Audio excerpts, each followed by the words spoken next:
Sabi nila, hindi daw ako marunong. Sabi hindi ako marunong. Kahit bata pa ako umalis dito sa Burias Island, alam ko yan. Parang akin bahay to, no? Walang tao dito, kundi kami lang ni mama.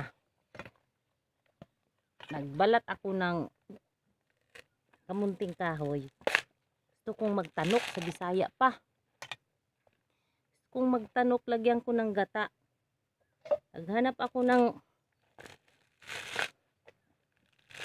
nyug sa likod. Dito ko natagpuan yung nyug. Kasi di ko kayang umakyat. O di ba binalatan ko na. Kasi kakayudin ko.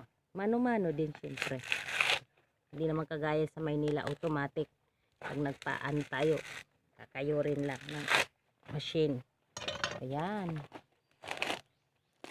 Mamaya, pakita ko sa inyo, magtanok na ako.